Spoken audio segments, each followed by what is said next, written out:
नमस्कार दोस्तों, स्वागत है आपका आज एक फिर से नई क्लास में। आज जो हमें सर की क्लास होगी वो होगी टीएमटी के बारे में। टीएमटी टेस्ट जिसके बारे में सभी ने सुना है, तो आज हम जानेंगे इस टेस्ट को कब कराना चाहिए, कब नहीं कराना चाहिए और टीएमटी कराते वक्त और क्या क्या सुविधाएं हमारे पास होनी चाहिए। यह टेस्ट कितना सुरक्षित है या टीएमटी टेस्ट को कराते वक्त भी क्या हार्ट अटैक आ सकता है और इस ऐसी परिस्थिति में हमें क्या करना चाहिए, इन सारे सवालों का जवाब हम आज की इस क्लास में पाएंगे। तो क्लास शुरू करते हैं। उससे पहले प्लीज आप नीचे सब्सक्राइब बटन को प्रेस कर दें, जिससे कि ऐसी और भी क्लासेस आती रहेंगी तो आपको तुरंत अवेलेबल होती रहे। और यदि आपके कोई सवाल हो, कोई सजेशन हो या और किसी टॉपिक पे आप क्लासेस चाहते हैं तो भी नीचे कमेंट कर सकते हैं। तो चलिए शुरू करते हैं आज की क्लास।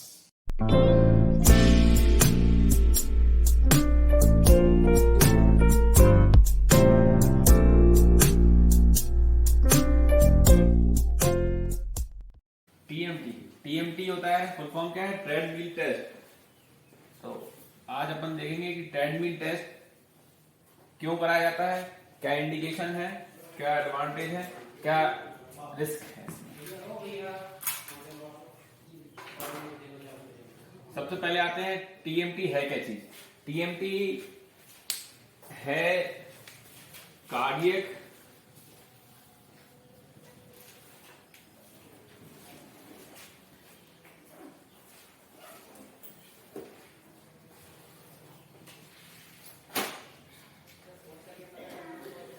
फंक्शन। जो cardiac function in the cardiac function मतलब जो कार्डियक में इस्कीमिया है, जो कार्डियक की जो वेसल्स है, वेसल्स में कितना इस्कीमिया है और कार्डियक कितना लोड ले सकता है अपना, ये देखने के लिए एक one of the most common test है जो कि प्रेस्क्राइब किया जाता है।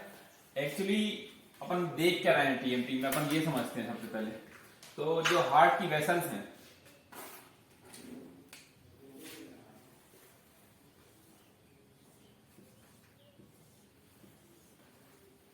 राइट कोरोनरी आर्टरी होगी, लेफ्ट एंटीरियर डिसेंडिंग और लेफ्ट सर्कमफ्लेक्स।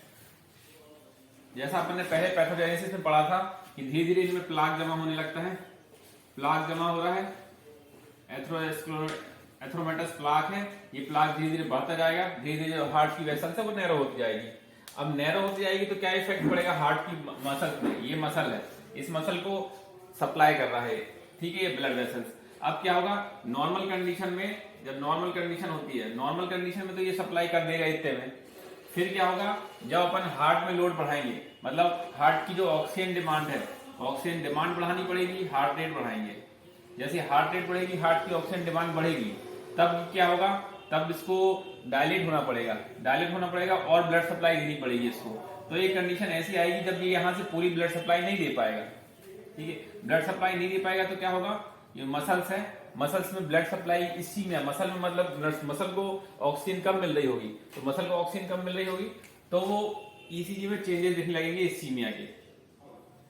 तो अपन को टीएमटी से अपन क्या करते हैं, टीएमटी से अपन हार्ट का जो ऑक्सीजन डिमांड है वो बढ़ाते हैं, मतलब हार्ट को इतना पंप कराते हैं कि जिससे उसकी ऑक्सीजन डिमांड बढ़ जाए।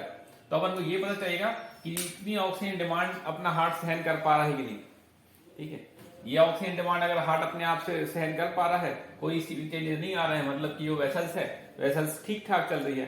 ये एक रेसिप्रोकल है, डायरेक्ट नहीं, इनडायरेक्ट एविडेंस होता है कि इनडायरेक्ट एविडेंस है कि जो आपका हार्ट की वेसल्स है वो नॉर्मल है। डायरेक्ट अपन नहीं बता पा रहे हैं कि कितना परसेंटेज ब्लॉकेज है, कितना परसेंट ब्लॉकेज नहीं है, लेकिन ये इनडायरेक्ट एविडेंस हो जाता है कि ये हार्ट की वेसल्स ठीक है। इसकी सेंसिटिविटी और स्पेसिफिसिटी की बात की जाए तो अगर सिंगल वेसल्स में सिंगल वेसल डिसीज है तो सिंगल वेसल डिसीज को ये ऑलमोस्ट 50% तक डिटेक्ट कर लेगा। अगर सिंगल वेसल डिसीज है 70% से ज्यादा ब्लॉकेज है उसमें।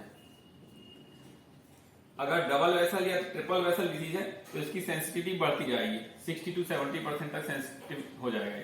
मतलब 60 to 70% केस में ये बता देगा, टीएमटी में चेंजेस आ जाएंगे कि इस पेशेंट को कोरोनरी आर्टरी डिसीज हो सकती है।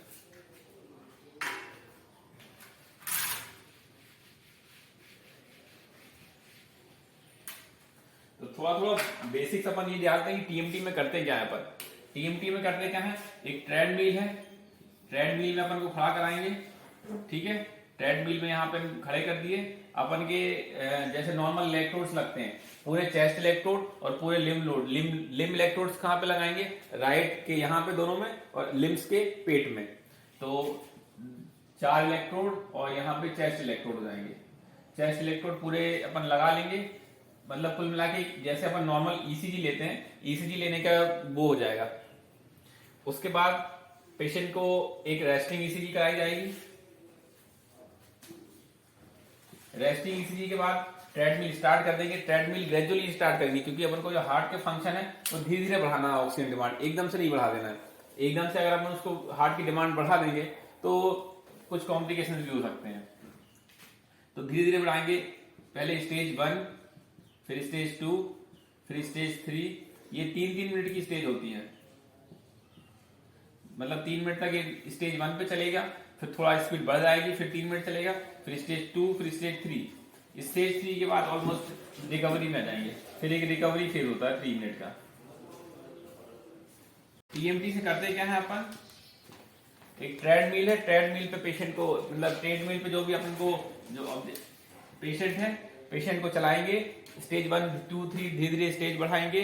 स्टेज बढ़ाने से अपना एम क्या है ट्रेडमिल का, जो अपना हार्ट है, हार्ट की जो ऑक्सीजन डिमांड है, ऑक्सीजन डिमांड बढ़ाना है। ऑक्सीजन डिमांड इतनी बढ़ाना है अपन को, इसका फॉर्मूला रहता है 200 माइनस ए, ठीक है। जैसे पेशेंट की एज 60 ईयर है, तो 60 ईयर में अपन हो जाएगी इसकी 140। तो 140 अपना टारगेट हार्ट रेट है। इस टारगेट हार्ट रेट तक अचीव करना है, मतलब पेशेंट को इतना ज्यादा चलाना है कि उसकी हार्ट रेट जो है 140 तक हो जाए, ठीक है। तो अपन ये मानते हैं कि इस टारगेट जो हार्ट रेट है, इस टारगेट हार्ट रेट को अचीव करते हुए पेशेंट का जो ऑक्सीजन डिमांड है वो मतलब नॉर्मल से 10 गुना ज्यादा बढ़ जाती है, ठीक। तो इतने ऑक्सीजन डिमांड पे अगर इस्केमिक चेंजेस नहीं आ रहे हैं अपने हार्ट में, मतलब टीएमटी नॉर्मल है। टीएमटी बता ही ये रहा है कि ऑक्सीजन डिमांड बढ़ने में, जैसा कि पहले बताया था, जो अगर वेसल्स है, वेसल्स नैरो होगी तो वो ऑक्सीजन डिमांड सप्लाई नहीं कर पाएगा। नॉर्मल कंडीशन में तो सप्लाई कर देगा, थोड़ा बहुत एक्सर्शन में भी सप्लाई कर देगा, लेकिन जब डिमांड बहुत ज्यादा बढ़ जाएगी, बहुत ज्यादा ब्लड फ्लो की जरूरत पड़ेगी, तब ये नैरो वेसल्स है वो नॉर्मल ऑक्सीजन नहीं दे पाएगी अपने हार्ट मसल को। नॉर्मल ऑक्सीजन नहीं दे पाएगी तो क्या होगा,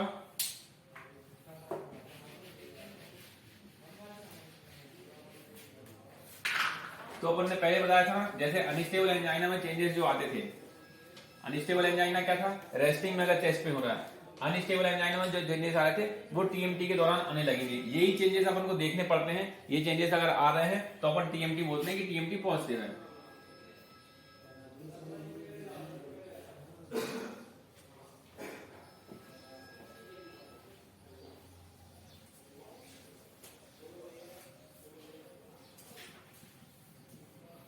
ये पहला साइन दिखेगा, जैसे ही सीने चालू होगा, ऑक्सीजन मतलब हार्ट की मसल्स को ऑक्सीजन की कमी महसूस होगी, तो एसटी सेगमेंट है वो फ्लैटनिंग आ जाएगी, एसटी सेगमेंट फ्लैटनिंग। और इसके बाद सेकंड साइन मिलेगा ST depression, ST segment depression. जो एसटी सेगमेंट डिप्रेशन है, मोर देन 1 mm इन 3 consecutive लीड्स, मतलब 3 लगातार लीड्स में, जैसे 2-3 ABF में हो रहा है, या फिर V1, V2, V3, 3 लगातार लीड्स में अगर मोर देन 1 mm का एसटी सेगमेंट डिप्रेशन मिल रहा है, जो कि रेस्टिंग स्टेज में नहीं था, ठीक है, नहीं था, अगर मोर देन 1 mm का मिल रहा है तो ये क्लिनिकली पॉजिटिव टीएमटी कहलाता है। साथ में अगर उसको उस टाइम पे चेस्ट पेन हुआ था, अगर पेशेंट को ऑक्सीजन सप्लाई नहीं मिलेगी तो चेस्ट पेन की कंप्लेंट करने लगेगा, या फिर ब्रेथलेसनेस की कंप्लेंट करने लगेगा, दो में से ये कंप्लेंट कर रहा है तो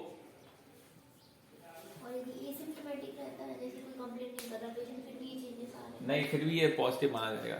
अगर मोर देन 1 mm का है, 3 कंसेक्यूटिव लीड्स में आ रहा है, मतलब सिग्निफिकेंट है, और रिकवरी में वापस भी चले आ रहा है, मतलब पहले रेस्टिंग में नहीं था, फिर आया और रिकवरी में वापस भी हो गया, फिर भी उसको अपन पॉजिटिव मानेंगे, पॉजिटिव मानेगा उसको। चेस्ट पेन जरूरी नहीं है कि पेशेंट करे, लेकिन हार्ट की मसल को इस्कीमिक साइंस तो आ ही रहे हैं।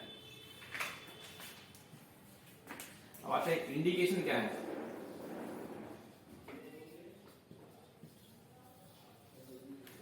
किसी को पता है टीएमटी के इंडिकेशन?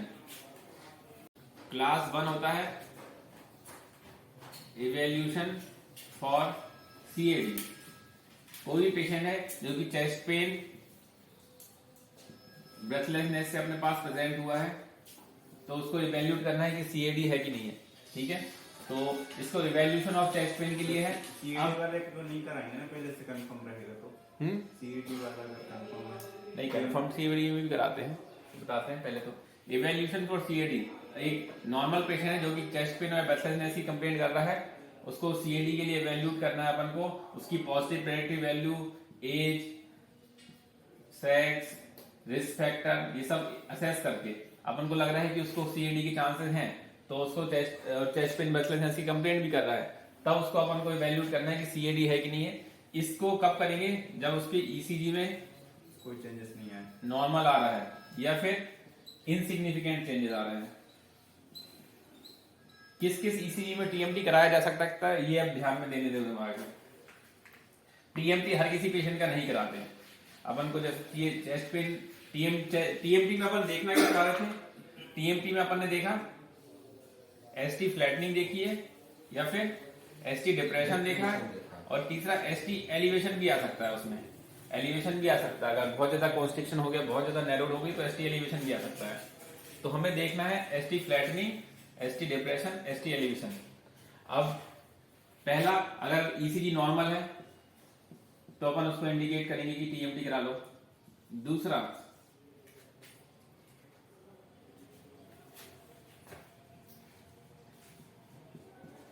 आरबीबीबी या फिर एलएएचबी,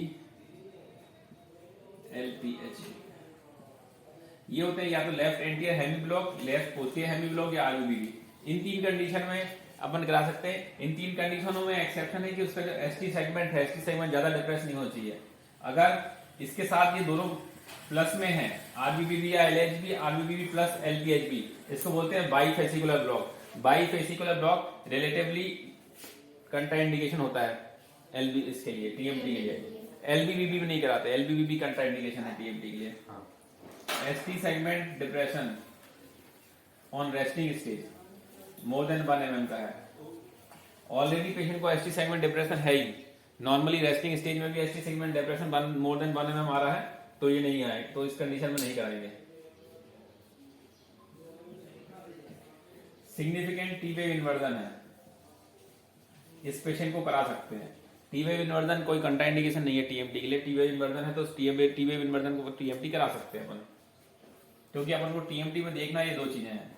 टी वेव इन्वर्जन तो जो रिकवरी फेज है, रिकवरी फेज में इसमें आ सकता है, लेकिन पहले से ही टी वेव इन्वर्जन है तो ये कोई कंट्राइंडिकेशन नहीं है। लेकिन मोर देन 1 mm का एसटी सेगमेंट डिप्रेशन प्रेजेंट है तो ये कंट्राइंडिकेशन हो सकता है टीएमटी के लिए। अब पेशेंट ऑलरेडी सीएडी का है, मतलब पेशेंट को ऑलरेडी अपन लेवल कर चुके हैं अनस्टेबल एंजाइना। अनस्टेबल एंजाइना क्या होता है? क्लिनिकल डायग्नोसिस होती है। क्लिनिकली चेस्ट पेन है उसको, अब चेस्ट अनस्टेबल एंजाइना माइल्ड है कि मॉडरेट है कि सीवियर है। ठीक है, मेरा रेस्टिंग में माइल्ड से चेस्ट पेन हो रहा है, इस कंडीशन में अपन टीएमटी करा सकते हैं after recovery from chest pain and no sign of heart failure. Almost 2 to 3 days बाद आफ्टर करेंगे। मॉडरेट है, मॉडरेट में भी 2 to 3 डेज बाद कराएंगे टीएमटी, जब उसको चेस्ट पेन रिकवरी हो जाए, हार्ट फेलियर के सिम्टम्स ना है, और जो भी मार्कर है वो मार्कर नेगेटिव होने चाहिए, कार्डियक मार्कर, प्रॉपर्टी और सीपीकेएम भी नेगेटिव होना चाहिए। सीवियर अगर अनस्टेबल एंजाइना है तो उसको उस कंडीशन में तो कंट्राइंडिकेटेड है।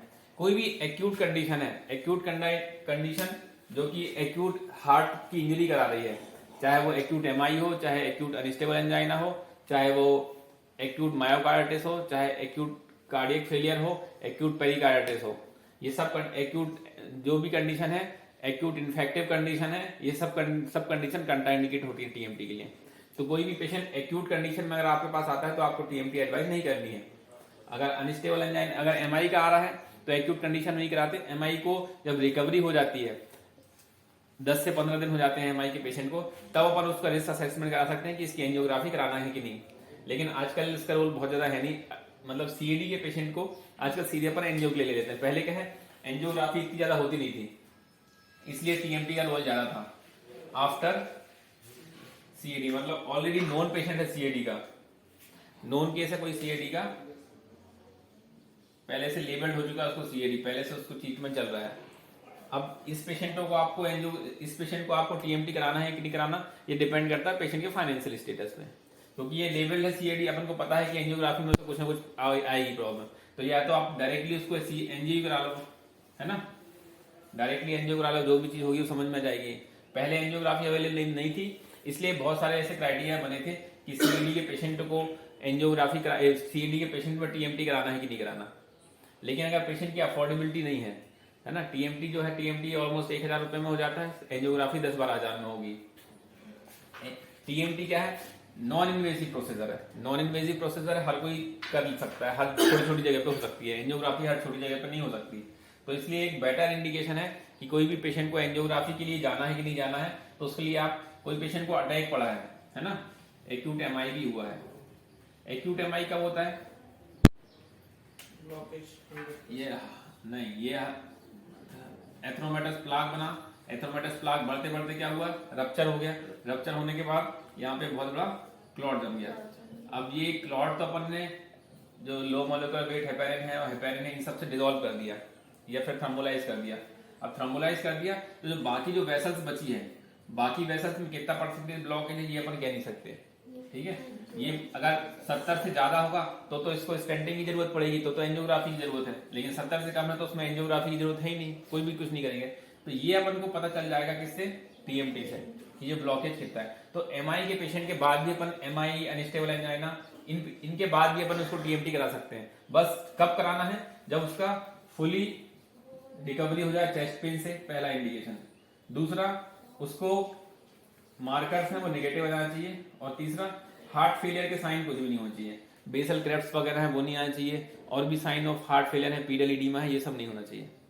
3 चीजें हैं, चेस्ट पेन की फुली रिकवरी होनी चाहिए, उसको मार्कर्स पूरे नेगेटिव आना चाहिए, और हार्ट फेलियर की कोई साइन नहीं होना चाहिए। ये 3 साइन जब भी नहीं मिल रहे हैं तो उसके बाद अपन टीएमटी करा सकते हैं। एक्यूट स्टेज में कभी नहीं कराएंगे, क्योंकि एक्यूट स्टेज में वो already ischaemic changes, already heart ischaemia में, टीएमटी से अपन उसको और इस्कीमिया नहीं करा सकते, वो तो एक मेडिकल नेग्लिजेंस कहलाएगा अगर एक्यूट स्टेज में आपने टीएमटी एडवाइस कर दी तो।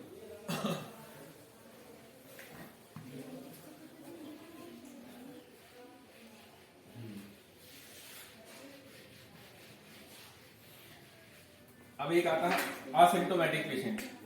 असिम्प्टोमेटिक पेशेंट है, इसको आपको टीएमटी एडवाइस करनी है कि नहीं करनी है? स्क्रीनिंग पर्पस से कर सकते हैं। एज ए स्क्रीनिंग तो आजकल कोई इंडिकेशन नहीं है, नॉट इंडिकेटेड है कि असिम्प्टोमेटिक पेशेंट को आप टीएमटी एडवाइस करो। टीएमटी एडवाइस सिर्फ आप सीएडी के पेशेंट को इवैल्यूएशन के लिए करोगे जो कि सिम्प्टोमेटिक है, चाहे उसको चेस्ट पेन हो रहा हो या फिर ब्रेथलेसनेस हो रही हो। मेन तो ये 2 ही कंप्लेंट से प्रेजेंट करेगा पेशेंट, असिम्प्टोमेटिक या फिर नॉन स्पेसिफिक ईसीजी चेंजेस आ रहे हैं तो कर सकते हैं। हाँ, non specific ECG changes other कोई कंप्लेंट से आया अपने पास और ईसीजी में नॉन स्पेसिफिक चेंजेस मिल रहे हैं, तो ये 3 कॉमन कंप्लेंट है। असिम्प्टोमेटिक पेशेंट में यूजुअली इंडिकेटेड नहीं होती, लेकिन फिर भी अपन एडवाइस करते हैं, क्योंकि कई पेशेंट होते हैं जो कि जिनकी स्ट्रॉन्ग फैमिली हिस्ट्री होती है। फैमिली हिस्ट्री है सीएडी की, डायबिटीज की, हाइपरटेंशन की, डिसलिपिडीमिया की, स्मोकर है, अल्कोहलिक है, ये 6 इसके रिस्क फैक्टर हैं इसके, ठीक है। Age, male factor, male gender, age है, मेल जेंडर है, age more than 60, male gender, diabetes, hypertension, dyslipidaemia, obesity, smoker, alcohol, ये सब रिस्क फैक्टर है। अगर किसी पेशेंट में 3 से ज्यादा रिस्क फैक्टर आ रहे हैं इसमें, तो अपन उसको एडवाइस कर सकते हैं कि आप टीएमटी करा लो, एक रूटीन इवैल्यूएशन आपका करा सकते हैं। इंडिकेटेड क्लिनिक वो तो नहीं है, बस टीएमटी कराने के पहले आप हर किसी पेशेंट को एडवाइस नहीं करोगे, सबसे पहले उसका बेसलाइन ईसीजी होना चाहिए। आप जब तक बेसलाइन ईसीजी नहीं देखते तब तक आप उसको टीएमटी एडवाइस नहीं कर सकते। बेसलाइन ईसीजी देखना चाहिए। बेसलाइन ईसीजी में क्या क्या चीजें नहीं मिलनी चाहिए? पहला, मोर देन 1 mm का एसटी सेगमेंट डिप्रेशन नहीं मिलना चाहिए। दूसरा, एलबीबी भी नहीं होना चाहिए। तीसरा, बाईफेसिकुलर ब्लॉक नहीं होना चाहिए। चौथा, कोई अरिथमिया नहीं आना होना चाहिए। अरिथमिया अगर in the form of BPC और एपीसी तो मिल सकता है, ventricular premature contraction, atrial premature contraction. ये क्या होते हैं? नॉर्मली प्रेजेंट होते हैं अगर अपन टीएमटी कराते हैं। टीएमटी एक प्रोवोक करती है और अरिथमिया को, है ना, हार्ट की एक्टिविटी बढ़ रही है तो वो अरिथमिया को और प्रोवोक कर सकती है। तो ये सीएडी से रिलेटेड तो है कि नहीं, अगर वीपीसी हैं और टीएमटी कराने पे ये बढ़ जाते हैं तो एक रिलेटिव पॉजिटिविटी का इंडिकेटर हो जाएगा ये। अगर बीपीसी और एपीसी हैं और टीएमटी कराने में गायब हो जाते हैं, मतलब कि वो नॉन स्पेसिफिक बीपीसी हैं, उसको कोई बहुत ज्यादा कुछ करने की जरूरत नहीं है। अगर सिग्निफिकेंट अरिथमिया आ रहा है तो फिर वो कंट्राइंडिकेटेड होगी। सिग्निफिकेंट अरिथमिया क्या होता है? ये बीपीसी अलग अलग आते हैं, वेंट्रिकुलर कपलेट्स होते हैं, ट्रिपलेट्स होते हैं, मतलब लगातार आ रहे हैं ये, है ना बीपीसी। तुम लोग देखा होगा एक बड़ा सा बीच में कॉम्प्लेक्स दिख जाता है कई बार ईसीजी करते समय, तो ये तो एक सिंगल है। यही कॉम्प्लेक्स लगातार तीन में आए, 2 में आए तो उसको बोलते हैं कपलेट, लगातार 3 बार आ जाए तो ट्रिपलेट्स बोलते हैं। सेम लीड में आना चाहिए, कंटिन्यूसली आते हैं वो तो सेम लीड में चलेंगे।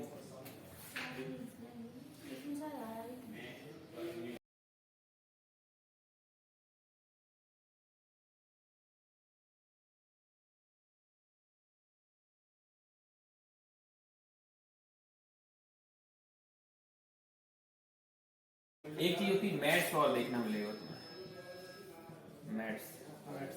Mats level. ये लेवल सिग्निफिकेंट एक्चुअली क्या होता है? आप नॉर्मल जब कंडीशन में रहते हो, नॉर्मल कंडीशन में जो मैट्स होता है, मैट्स एक्चुअली जो हार्ट की ऑक्सीजन डिमांड है उसको बताता है कि हार्ट अपना कितना ऑक्सीजन कंजप्शन कर सकता है। 1 मैट्स होता है नॉर्मल कंडीशन में। डेली रूटीन एक्टिविटी आप करते हो ना, डेली रूटीन एक्टिविटी में नॉर्मल 2 से 3 या 4 तक मैट्स आती है। अगर आप टीएमटी कर रहे हो, टीएमटी में अगर स्कोर में 10 से ज्यादा मैट्स दिखा रहा हो, मतलब कि ये बहुत अच्छा आपका हार्ट की है, अच्छा ऑक्सीजन डिमांड हार्ट आपका नॉर्मली कर रहा है, मतलब नॉर्मल आप बहुत अच्छा चल पा रहे हो। और 10 से ज्यादा 15 और 20 जो है ये मैट्स यूजुअली एथलीट्स की होती है, इतना कोई नहीं दौड़ पाता, ज्यादातर लोग बंद कर देते हैं, ठीक है, दौड़ना। अब आते हैं कि टीएमटी स्टॉप कब करेंगे अपन। एक बार इससे पहले, स्टॉप से पहले, टीएमटी रूम में क्या क्या होना चाहिए? जो टीएमटी रूम है उसमें सभी जो इमरजेंसी ड्रग्स हैं वो अवेलेबल होनी चाहिए, क्योंकि अपन हार्ट रेट बढ़ा रहे हैं, हार्ट की ऑक्सीजन डिमांड बढ़ा रहे हैं, तो ये प्रोवोक कर रहे हैं आप हार्ट अटैक के लिए, ठीक है। तो हार्ट अटैक आने के बाद जो आईसीयू में इमरजेंसी ड्रग्स होती हैं, सॉर्बिट्रेट से लेके एंटीजी और सब कुछ, वो अवेलेबल होना चाहिए। दूसरा, बीपी मॉनिटरिंग। हार्ट जो टीएमटी है, ट्रेडमिल में आप दौड़ते समय बीपी का जो सिस्टोलिक बीपी है, सिस्टोलिक बीपी ग्रेजुअली बढ़ेगा। डायस्टोलिक बीपी में बहुत ज्यादा चेंजेस नहीं आएंगे, लेकिन सिस्टोलिक बीपी ग्रेजुअली बढ़ते ही है। अगर सिस्टोलिक बीपी ग्रेजुअली नहीं बढ़ रहा है मतलब कुछ ना कुछ गड़बड़ है। डायस्टोलिक बीपी ऑलमोस्ट सेम ही रहता है। ईसीजी मॉनिटर होना चाहिए जो कि कंटिन्यूसली आपको एटलीस्ट 3 लीड ईसीजी दिखाते रहे, है ना। 3 लीड ईसीजी आपको देखने रहता है जो भी चेंजेस है, कोई अगर एबनॉर्मल चेंजेस आ रहे हैं, एबनॉर्मल अरिथमिया आ रहा है या फिर एसटी एलिवेशन आ रहा है, तो ये आपको तुरंत समझ में जाएगा। एक कोई ना कोई तुरंत उसको एक असिस्टेंट कंटिन्यूसली वॉच करने वाला होना चाहिए जो कि ईसीजी अच्छे से समझता हो। एक डिफिब्रिलेटर होना चाहिए। डिफिब्रिलेटर बहुत जरूरी है, जैसे आप उसको अगर कोई अरिथमिया है तो उसको डिफिब करने के लिए कंटिन्यूसली ईसीजी है। बीपी मॉनिटरिंग कंटिन्यूसली होनी चाहिए उसकी, और सब इवेंशिएशन तक होनी चाहिए। तो ये ईसीजी टीएमटी रूम में ये सब चीजें अवेलेबल होनी चाहिए।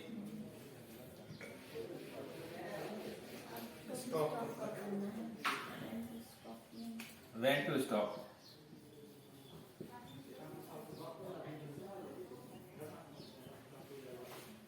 नॉर्मल कंडीशन में क्या है, टारगेट हार्ट रेट अगर अचीव कर ली है, अचीव हो गई तो स्टॉप हो जाएगा, वो अपने आप ही मशीन स्टॉप हो जाएगी। अपन को कब करना है स्टॉप, ठीक है, जब तक टारगेट हार्ट रेट अचीव नहीं होती है, उसके पहले ही कब अचीव कर सकते हैं। दूसरा, जो पेशेंट है वही बोल दे कि भैया हमें अच्छा नहीं लग रहा है, उसको स्वेटिंग हो रही है, चेस्ट पेन हो रहा है, ब्रेथलेसनेस हो रही है या फिर अनईजीनेस लग रहा है। दूसरा, पेशेंट थक गया है बहुत ज्यादा, फटीग हो गई है, तो स्टॉप करना। तीसरा, कोई भी कंडीशन में आपको ईसीजी या फिर बीपी मॉनिटर नहीं हो पा रहा है, मॉनिटर खराब हो गया है या फिर बीपी की मशीन खराब हो गई है, क्योंकि बीपी आपको कंटिन्यूसली मॉनिटर करते रहना चाहिए। बीपी अगर मोर देन 10 mm ड्रॉप हो जाता है सिस्टोलिक बीपी से, तो ये एबनॉर्मलिटी आपको तुरंत बंद करना है। ईसीजी में किसी भी कंडीशन में ST एलिवेशन आने लगा, ST segment elevation more than 1 mm का आ गया, मतलब एक बिल्कुल स्पाज्म हो सकता है, स्पाज्म होता है तब ST एलिवेशन आ जाता है, पेशेंट को सीवियर एक्यूट MI जैसा चेस्ट में हो जाएगा इस कंडीशन में। ये ST सेगमेंट जो है, ST segment more than 1 mm ST elevation. चौथा सिग्निफिकेंट अरिथमिया आने लगा हो। सिग्निफिकेंट अरिथमिया मतलब ventricular couplets, ventricular triplets, ventricular tachycardia ये आने लगे हों तो आपको तुरंत बंद करना है। तो ये है कि TMT जो है इतना आसान तरीक नहीं है, जैसे अपन जो ECG और इको है ये नॉन इन्वेजिव मेथड भी है और थोड़े से सेफ भी है। TMT इतना सेफ मेथड नहीं है, TMT का इंडिकेशन भी थोड़ा सा टफ है। TMT वही एडवाइस कर सकता है जिसको ECG अच्छे से देखना आता है, हर कोई पेशेंट TMT एडवाइस भी नहीं कर सकता। और TMT कराने के टाइम भी वहां पे पूरे ड्यूरिंग द TMT पूरे टाइम पे रिकवरी से मतलब स्टार्टिंग से लेकर रिकवरी तक कोई ऐसा पर्सन वहां पे मौजूद होना चाहिए जिसको ECG अच्छे से आती है और जिसको कॉम्प्लिकेशंस पता है TMT के और वो कॉम्प्लिकेशन को हैंडल कर सकता है कि नहीं, क्योंकि वहां TMT जिसको TMT हो रहा है तो TMT के दौरान कोई भी चीज आ सकती है, एक्यूट MI आ सकता है, उसको अरिथमिया आ सकता है, वेंट्रिकुलर टैकीकार्डिया हो सकता है, जिसको डिफिब्रिलेटर चलाते भी आना चाहिए, क्योंकि अगर वेंट्रिकुलर टैकीकार्डिया आया तो डिफिब्रिलेटर उसको तुरंत ही देना पड़ेगा, उसमें अपन देर नहीं कर सकते। तो जिसको डिफिब चलाते आना चाहिए, एक्यूट MI का ट्रीटमेंट आना चाहिए उसको, और जो भी कॉम्प्लिकेशन है उसको सब पता होना चाहिए। तो TMT इतना ज्यादा जितना अपन सोचते हैं उतना सेफ नहीं है, हालांकि बहुत कम चांसेस रहते हैं, बहुत कम केसेस में ऐसा होता है, नॉर्मली केसेस में नहीं होता है। TMT इतना आसान नहीं है, TMT थोड़ा टफ है, उसका इंडिकेशन भी टफ है। अपन यहाँ हर किसी को बोल देते हैं TMT एडवाइस कर दो, लेकिन TMT इतना वो नहीं है कि अपन हर किसी को कर रहे हैं। आपको ECG अच्छे से पता होना चाहिए, TMT का इंडिकेशन पता होना चाहिए, ठीक है सर। जो मतलब चलने फिरने में नहीं होता तो TMT वैसे ही नहीं हो पाया। हाँ, TMT के रिलेटिव जो कंट्राइंडिकेशन है उसमें वही है कि अगर सीवियरली कोमॉर्बिड पेशेंट है, डायबिटिक, ऑस्टियोआर्थराइटिस है, COPD है, उन पेशेंटों को अपन नहीं करा सकता। उसके लिए फिर एक दूसरी मेथड होती है, उसको बोलते हैं stress echo, dobutamine stress echo. Stress echo में क्या है, नॉर्मली क्या है, अपन इको के नॉर्मल जो हार्ट की पंपिंग है, पंपिंग देखते हैं। स्ट्रेस इको में क्या करते हैं, डोबुटामिन उसको इन्फ्यूज करते हैं। डोबुटामिन क्या करता है, हार्ट की कॉन्ट्रेक्टिविटी बढ़ाएगा, तो हार्ट की कॉन्ट्रेक्टिविटी बढ़ाएगा, फिर वही काम कर रहा है, कॉन्ट्रेक्टिविटी बढ़ाएगा तो क्या करेगा, सप्लाई ज्यादा जरूरत पड़ेगी, सप्लाई ज्यादा जरूरत पड़ेगी तो क्या होगा, इस्कीमिया होगा। जिस वेसल्स में इस्कीमिया होगा, लेफ्ट या राइट हो, एंटी डिसेंडिंग हो या लेफ्ट हो, जिस वेसल्स में अगर इस्कीमिक साइंस मिल रहे हैं तो उसकी जो कॉन्ट्रेक्टिविटी है वो थोड़ी सी कम होगी बाकी से।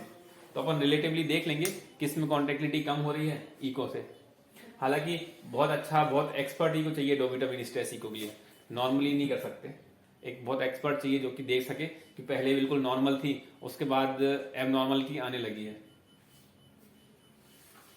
लेकिन अब डोबुटामिन स्ट्रेस इको कोई कराता नहीं है, अगर कोई TMT का इंडिकेशन नहीं है और उसको सिम्टम्स आ रहा है तो सीधे एंजियो के लिए बोल देते हैं। डिस्ट्रिक्ट लेवल पे अवेलेबल हो चुकी है एंजियो, तो बहुत ज्यादा दिक्कत नहीं है, ठीक है।